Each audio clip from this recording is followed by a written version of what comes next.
Saudara-saudari, marilah kita mendengarkan renungan dengan judul Rasul Thomas yang berdasarkan pada Injil Yohanes bab 20 ayat 28. Thomas berseru, "Ya Tuhanku dan Allahku." Dalam nama Bapa dan Putra dan Roh Kudus. Amin. Saudara-saudari terkasih, dalam nama Tuhan Yesus Kristus. Rasul Thomas yang disebut Didimus tidak ada bersama-sama mereka ketika Yesus datang. Maka kata murid-murid yang lain itu kepadanya, "Kami telah melihat Tuhan." Tetapi Thomas berkata kepada mereka, "Sebelum aku melihat bekas paku pada tangannya, dan sebelum aku mencucukkan jariku ke dalam bekas paku itu, dan mencucukkan tanganku ke dalam lambungnya, sekali-kali aku tidak akan percaya." Saudara-saudari terkasih, dunia dewasa ini sangat menekankan soal tanda atau bukti. Dengan adanya tanda atau bukti, orang baru mau percaya akan sesuatu. Kita sering menilai Rasul Thomas dengan orang-orang yang sulit untuk mempercayai sesuatu. Alasan Rasul Thomas yang meragukan bahwa Yesus sudah bangkit. Yesus menjawab keraguan-raguan Rasul Thomas saat ia menampakkan diri lagi kepada para murid. Setelah melihat Yesus secara fisik, Rasul Thomas berseru, "Ya Tuhanku dan Allahku." Keraguan seketika berubah menjadi sukacita di tengah perjuangan hidup yang mengalami kesulitan. Kadang kita meminta tanda dari Yesus bahwa ia mendengarkan, ia memperhatikan kita. Kita lupa akan kasih Allah yang selalu menyertai dan menolong kita melalui keluarga, lewat orang tua, suami, istri, anak, saudara-saudari. Pada hari pesta Rasul Thomas ini, kita diajak untuk melihat diri kita masing-masing.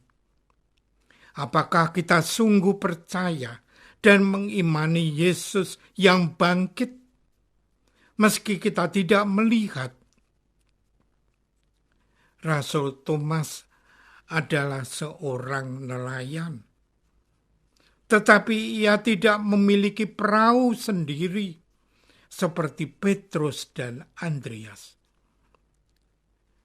Rasul Thomas hidupnya serba kekurangan. Salahkah, kelirukah keraguan-raguan Rasul Thomas ini? Rasul Thomas memang dikenal sebagai murid yang suka mempertanyakan sesuatu kepada Yesus. Ia terus terang, jujur, dan tidak munafik.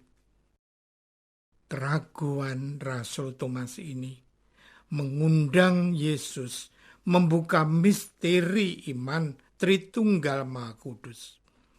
Satu Allah berpribadi tiga, Bapa dan Putra dan Roh Kudus.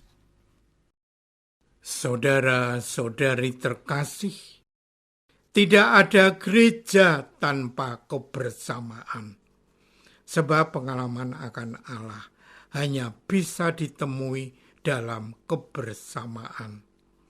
Karena hanya di dalam kebersamaan itulah kita dapat melihat Tuhan yang bangkit. Rasul Thomas tidak melihat Tuhan yang bangkit ketika dia terpisah dari kelompok murid Yesus. Dalam keterpisahannya, Rasul Thomas memiliki kriteria sendiri untuk meyakinkan dirinya. Jika Rasul Thomas bertahan pada pertimbangannya sendiri, selamanya ia tidak akan melihat Tuhan yang bangkit. Namun ketika ia berada bersama para murid yang lain, barulah Rasul Thomas mampu melihat Tuhan yang bangkit. Pengalaman Rasul Thomas pun menjadi pelajaran bagi kita. Orang-orang Kristiani yang mulai menjauhkan diri dari kebersamaan iman akan sulit melihat Tuhan yang bangkit. Perayaan Ekaristi sebagai pengalaman untuk melihat Tuhan hanya bisa terjadi dalam kebersamaan. Demikian pula dalam kehidupan berkeluarga. Banyak keluarga yang tidak mampu melihat dan mengalami Tuhan karena setiap pribadi di dalam keluarga itu berjalan sendiri-sendiri. Semoga kita mengukuhkan kembali kesepakatan kita untuk hidup dalam kebersamaan. Sebab kunci untuk bisa melihat Tuhan yang bangkit adalah hadir dalam kebersamaan. Sebagai orang tua, suami, istri, dan anak-anak. Saudara-saudari terkasih, ada banyak mujizat terjadi dalam kehidupan sehari-hari. Namun seringkali kita tidak mampu melihat peristiwa itu sebagai karya Allah. Allah hadir dalam peristiwa, dalam kejadian, dalam keluarga kita. Namun kita tidak mampu melihat Tuhan yang hadir. Injil hari ini mengajak kita untuk melihat aneka ragam karya Allah melalui iman.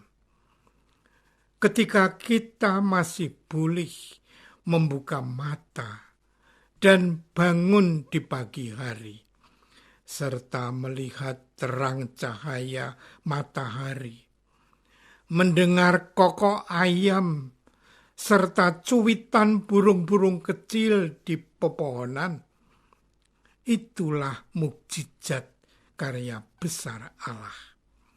Semua karena kasih Allah yang kita terima secara cuma-cuma, tanpa bayar, tanpa upah. Apakah kita bersedia mengundurkan diri dari sikap egoisme serta kesombongan diri demi untuk membina kebersamaan? Marilah kita berdoa.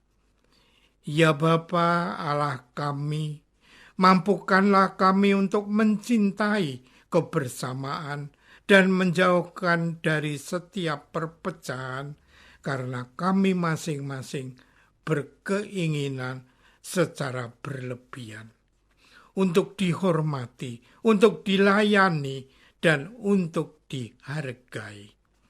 Berilah kami mau saling melayani sebagai saudara ya Bapa. Doa ini kami persembahkan dalam nama Putramu, Tuhan kami Yesus Kristus, pengantara kami. Amin. Semoga kita semua selalu dinaungi dan dibimbing oleh berkat Allah yang Maha Kuasa, Bapa dan Putra dan Roh Kudus.